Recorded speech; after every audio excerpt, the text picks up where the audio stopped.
Hi, everybody. I'm Leon Thomas. Welcome to another episode of Real Thoughts and Conversations, the show where we talk about issues, talk about things that are on regular folks' minds, not politicians, not those in government. We're talking real people talking about real issues. I'm Leon Thomas. Welcome to Real Thoughts and Conversations. Here we go.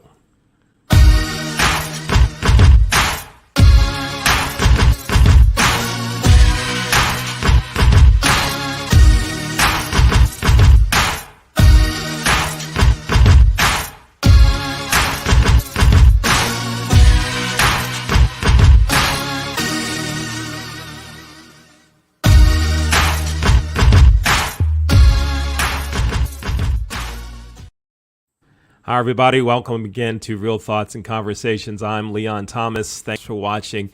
Today, we're going to talk about a lot of topics related to race relations and business and a lot of things associated with it. And my guest today, our guest, is Dr. Miranda Kitterlin-Lynch, a professor of hospitality at Florida International University. Hi, how are you? I'm great. How are you? I am doing just groovy. I enjoy working with you. You and I have written some articles together and have done some worked on some other projects. It's a pleasure to know you and a pleasure to work with you.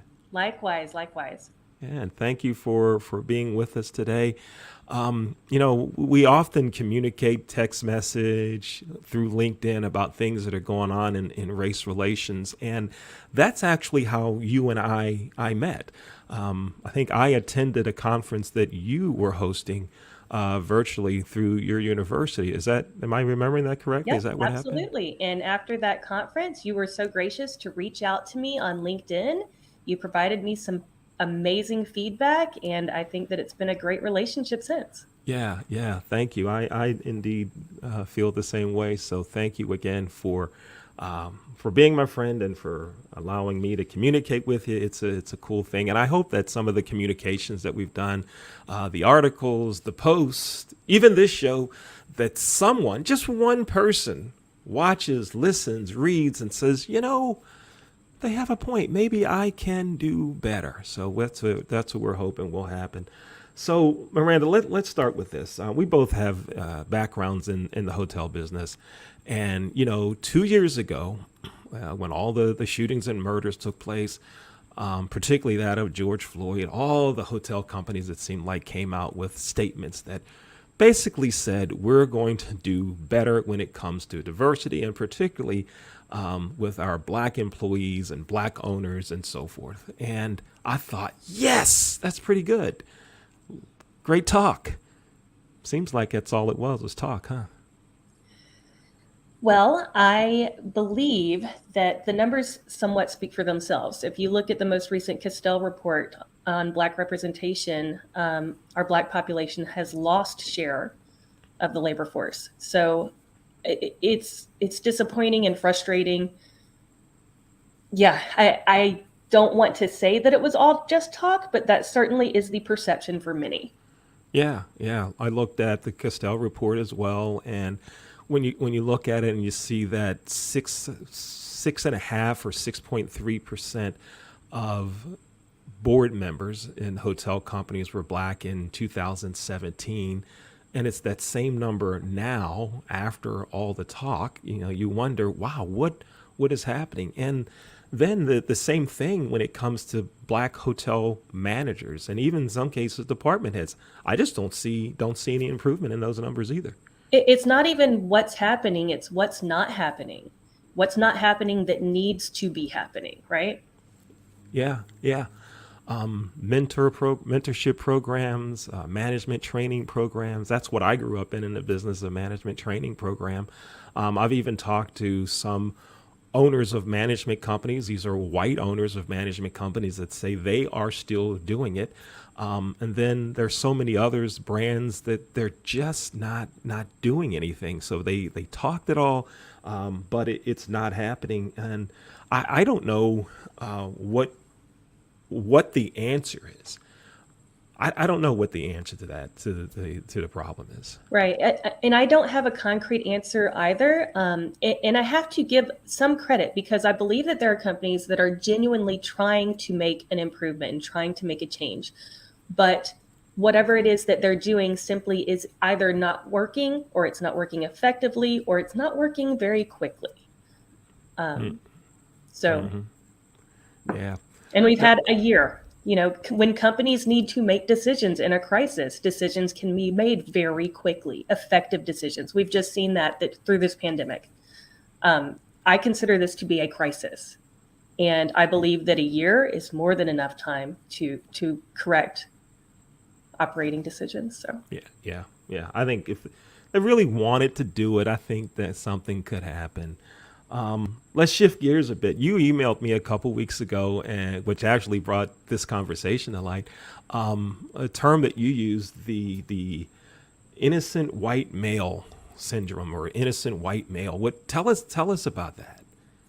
yeah, so it's no secret that white men in the United States, some white men in the United States, feel that they're being attacked by all of the increased diversity efforts and all the increased conversation about lack of representation of people of color, of women, etc. Lack of representation of anyone who is not a cis white male. I just read a headline today talking about why white men in the United States feel attacked by DEI and why we should care. Um, I've had personal conversations with friends and family who are white men who say to me, how can you say things like that? Because I've never done anything, and I support people of color, and I support women. And to that I say, well, then this is not about you. If you're not doing the bad things, then this conversation isn't about you, and you don't need to feel attacked. You can simply walk away knowing that this simply does not apply. I've had similar conversations with white friends, some of those that I used to work with, some that I used to work for, and they say, Leon, why do you make so many posts and always talk about race relations? I don't even read it anymore because it doesn't apply to me. And so what I say to them is, why don't you share it with a friend that you know doesn't have the same thoughts that you do? Share it with a buddy, share it with a colleague at another company, share it with a neighbor, maybe someone at your church, someone on your child's soccer team needs to hear it, because they're not listening to me. Maybe they'll listen to you because you're more like them. And the answer I get is, well, no, I can't do that. Like, what do you mean you can't? Why? You just won't, because they're afraid that when they go to their white friend and say, you need to change, you need to think differently, you need to give someone else a chance, that they're going to look at them and say, oh, well, you're not one of us, so to speak. That's what one of my white friends just told me on Saturday. That's what he feels about it. And I'm like, if it's like that, it'll never change. It We've sounds like got to make it's some one of the changes. gatekeeping factors that is not letting the needle move, right? Mm-hmm. Because if people are too afraid to say anything to others, then how are we there? Sorry. It just makes me so frustrated. Yeah. And I read an article and several Facebook posts and LinkedIn posts that talked about this also. They said that many of these white men say, well, in my company we have women, in my company we have blacks, in my company we have black females. And then it's, what about away from work? What about in your neighborhood, in the social groups and the clubs that you belong to, the country clubs, the golf clubs? What are they doing? And what are you doing to help Right. change things? Well, even before you go outside of the company, okay, you've got women, you've got people of color in your company. Where are they in your company? Mm-hmm. Yeah, good point. Good point. And don't Yeah. get me wrong, I'm not demonizing white men in the United States. I don't think that all white men are bad, just like I don't think all of anyone is good or bad, right? But the fact remains that white men in the United States hold the majority of leadership positions and decision-making power. And so we need them to buy into this and to come over onto this side and share it and speak up. We need them to be part of this movement. So Yeah. we're not trying to make them feel alienated or demonized. We want to include them. We want them on our team. Yeah. Yeah. We want it to happen. So, we're beating the drum, yes, because many white men just aren't getting it. right? So that's why the drum keeps getting beat. That's why we're trying to change things. That's why we have meetings like this. That's why we have shows like this. If you'd like to make a comment, you can do so by clicking on comments. This is a recorded show, but we'll see your comments. If you'd like to send me an email to talk about it, my email address is leonthetrainer@gmail.com. And so you can contact me, and I'll make sure that if you have something you'd like to say to Dr. Kitterlin-Lynch, I'll forward it on to her. And if you want to come on a show and talk about it, either because you are in support of what we're talking about or because you totally disagree, let me know. We'd love to have you here on the show so we can talk about that. So, Miranda, remember 2 years ago, all the DEI talk that was going on, and at many conferences, there was always a section, a topic, a part, a panel discussion, a something on diversity, inclusion, and equity. Remember all that what's going on, right? Absolutely. Absolutely. And so I've noticed a trend because our organization facilitates, helps with the logistics of many virtual events. And I'm on several committees that hold meetings and conferences. So in 2022, it was DEI. We've got to have it on the agenda. Let's do it. Let's do it. Let's do it. And 2021, it went down to, do you know any black folks that like to come talk for free? These are at paid events. It's like to come talk for free. And then it went to this year, it's not important. We've heard enough of it. What are your thoughts on that? I can't believe it's happening. I mean, why isn't it, if it was important 2 years ago, why isn't it important now? I don't get it. So I'm not going to say that it's not important. And if I can share, Professor Brian Barker, who works with me at FIU, has recently just spearheaded this Alliance for Hospitality, Equity, and Diversity, AHED, AHED. And it includes several members of academia and industry who are working towards these initiatives. So I have to say it's not dead. People are still working very, very hard on this. I do believe, however, that it's very easy for companies to get recognition when they're outspoken about social issues. Unfortunately, other social issues are arising in the United States that have people's attention, people with buying power's attention, that company marketing departments may jump onto next. And I'm not saying that it's right. I'm just saying that people are in the business to make money. And marketing teams are tasked with the goal to get the most consumers' positive attention. And if society as a whole is not being loud about diversity, equity, and inclusion as much as they were in 2020, it's simply the way things are going to work. So it's up to people like us, like Professor Brian Barker, like everybody that's part of the AHEAD Alliance, to keep making noise. Don't stop. Mm-hmm. Yeah. In planning for, I completely agree with you. Like we need to continue making the noise. Several of the committees that I talked about that I'm on committees to help conferences, to help organize conferences. I raised the stink last week and the week before, and I hope anybody that's watching, that if you're part of those committees, you'll remember what I'm talking about. What I said was, if we're not going to have a topic, a panel discussion or a breakout session on diversity, inclusion, and equity, why don't we do this? Why don't we have each speaker, let's require them to say something about what their company or their department is doing around DEI. So if that's accounting, sales, whatever it is, let's talk about it. Let's have them talk about it. Let's require it. And that was met with, no, we can't tell people what to talk about. So then I said, well, why don't we make sure then that anyone that speaks has a diverse corporate lineup? Let's check out the leaders in the company. And if someone has an all-white organization, we don't allow them to speak, because clearly there may be something that they're not doing. And that, I received a lot of pushback on that also. And so even in trying to say, let's not have a topic on it, let's not have a breakout session, let's not have a panel discussion, but let's include it in everything that we're doing, there was some major pushback there. But I'm not giving up. I'm glad you're not giving up.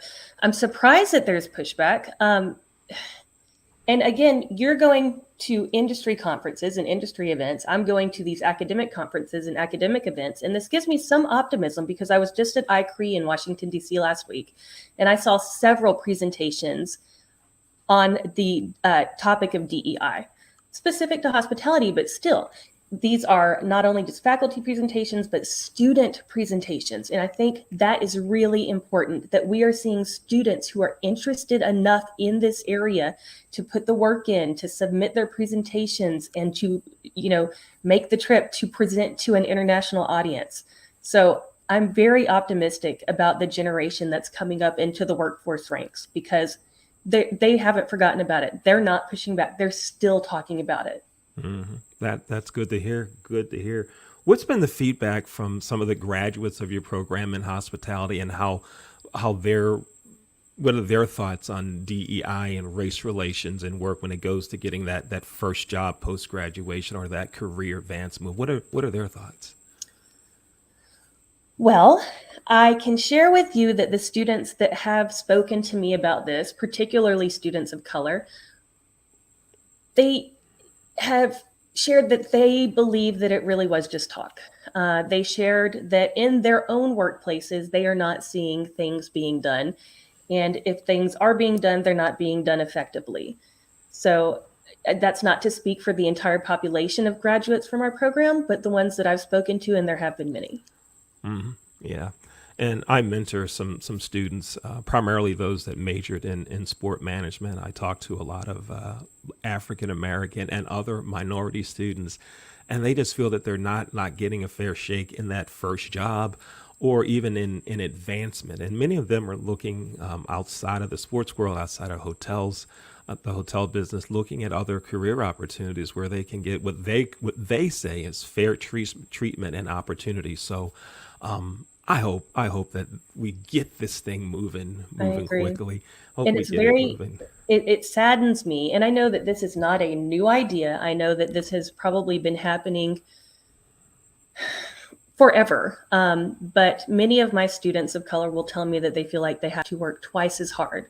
They have to dress twice as formally. That there's just never going to be a casual day for them in the workplace, as opposed to their white counterparts. Yep. And you can tell me if that's been your experience. Yeah. When I worked corporate, I had a very very similar experience.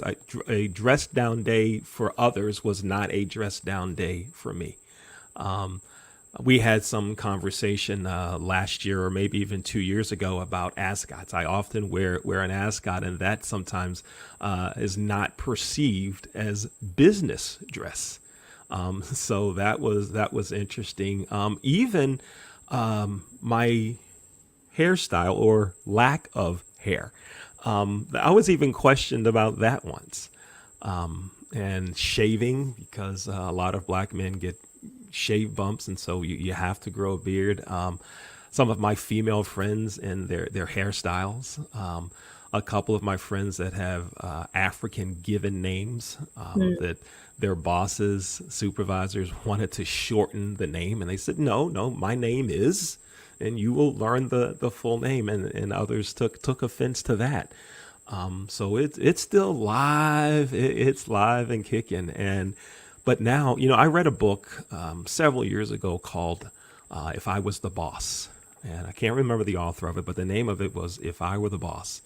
And now that I am the boss, the head of my organization, I try to make sure that those types of things that I experience, I don't want others to experience them here. So, very very cautious about things that we do, how we do things. We want to have a culture where everyone feels welcome and included. And I'd like to think that everyone does. And if you're a member of the team and I'm not doing that, please call me. Some of you know where I live. You have my cell phone number. You know my wife. So let us know if I'm not if I'm not doing it right. It sounds so simple, but I think it's so important that you say things like that on a public platform like this, because I like to think that I am a good ally. I like to think that I am knowledgeable about race relations. I've had people of color in my life for my entire life. And until I started having these types of conversations, it never occurred to me that anyone would be discriminated against based on their hairstyle, right? Or it just absolutely never occurred to me. So without having conversations like this and being privy to what's happening with, the population of color, I certainly wouldn't know, but then I wouldn't know and thus would not be able to do anything to advocate for change. Yeah. And you said you'd like to think that you are an ally. I'll tell you that you are. Thank you. You are, through our friendship and through mutual friends. I've heard some things about you and read comments, of course, the comments and replies on posts. And so, yes, you are an ally, and many appreciate it. Let's talk about the NFL and pro sports. And I'm not talking about who do you think is going to win the Super Bowl this year. Okay, no, we're not talking that. Many teams, Major League Baseball, National Football League, National Hockey League, National Basketball Association, the teams have naming rights agreements. And so the team receives money from a corporation to name the stadium. So in Massachusetts, where the Patriots play, it's called Gillette Stadium. In Pittsburgh, their football stadium was formerly known as Heinz Field. That naming relationship ended, and Pittsburgh, the Steelers selected a company called Acrisure, and it's now called Acrisure Stadium. And I looked up Acrisure because I didn't know what they were, what they did, and they're in the insurance business. Acrisure list shows profiles of 48 leaders and senior executives on their website. 48. None of them are black. 48 executives, none of them are black. And when I looked at it, I'm like, what? 48? And the owner of the Pittsburgh Steelers is the head of the NFL's diversity committee. And I'm just thinking, a league like the NFL, as powerful as they are, and all the diversity talk that they've put out there the last couple of years, need to do more than just hire a black coach or a black director of player personnel. They need to make sure that vendors and partners, and not just the Steelers, other teams, need to make sure that vendors and partners have diverse organizations. And clearly, in this case, they don't. So, Right. wow, what do you think about that when I tell you a company has 48 senior executives and none of them are black, but they're buying, something from partnership with a league and the team? Well, it's disappointing. Is it surprising? No, it's disappointing, certainly. And I guarantee you, someone is going to hear that and say, "Well, were there no qualified applicants of color, and that's why there's just a full team of white people." And to that, I would say, well, why is that? Why aren't there any? If that's what you think, then why aren't there any qualified applicants of color? Where in the pipeline do we need to work on that? So. Mm-hmm. Yeah. I did a LinkedIn post about this, and someone messaged me and said, maybe no one black applied for the positions. And I'm like, stop. Yes, ain't buying it. No. Don't tell me nobody black applied. And Miranda, as you know, many positions like that, they're not up for application anyway. They're Right. folks are recruited into those positions. Yes.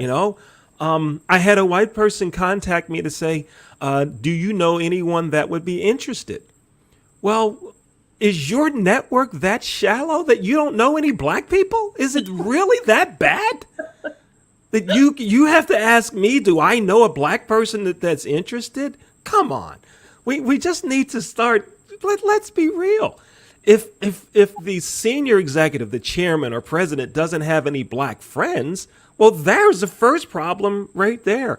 And if you don't have any black friends, contact me. I'll be your friend. Okay. Anybody that's that's out there and says, I don't have any black friends, contact me, right? And listen, if you're black and you don't have any white friends, contact me. I have some of those too. Okay, let's just stop the stuff. It's just, they just didn't want to. Right. Well, right? I do want to push back a little bit by saying that first, I'm laughing, not because it's funny, but it's just, it's laughable that would happen, right? I think sometimes people get caught up in their network and they're not intentional about their network in regards to diversity. I think that it's very easy for you to rely on the people that you know in your network without realizing and taking a look at what does your network look like?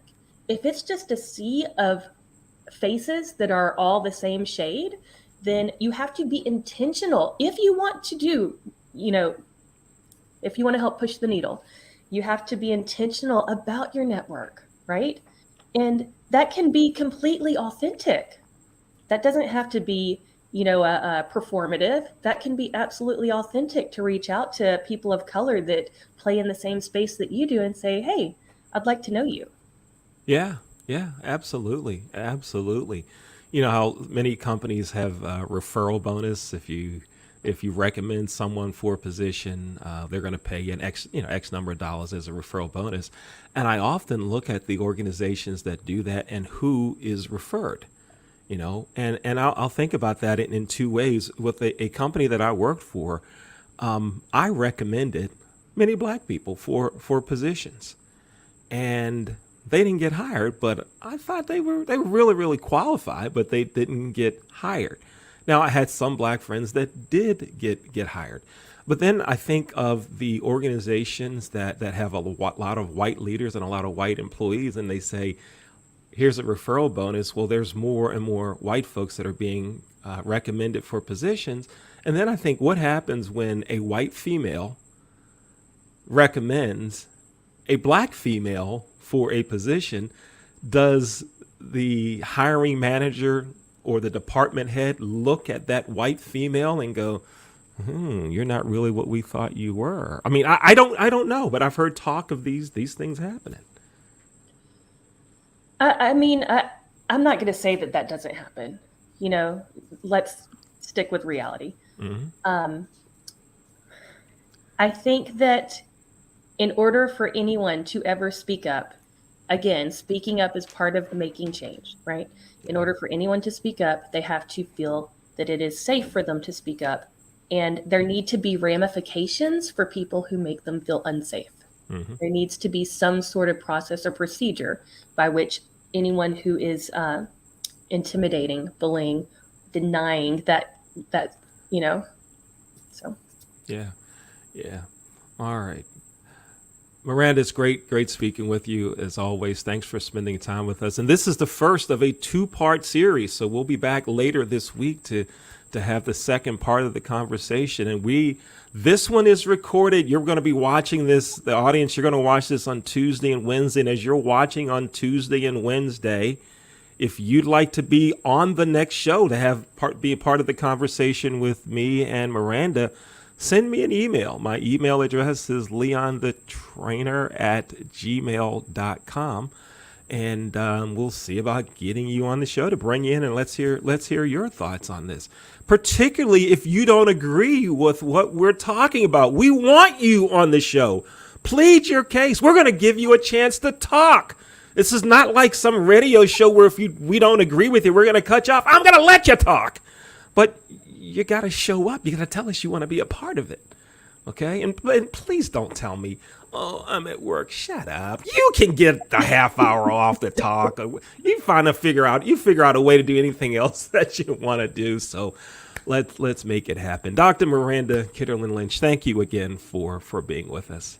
Thank you so much for having me. Every time I talk to you, I walk away inspired and having learned something new. So thank you for these opportunities. Great. Thank you. And thank you to our producer, Dion Hunter, for working everything in the background. Thank you, Dion. Excellent job. I'm Leon Thomas. You just watched an episode of Real Thoughts and Conversations.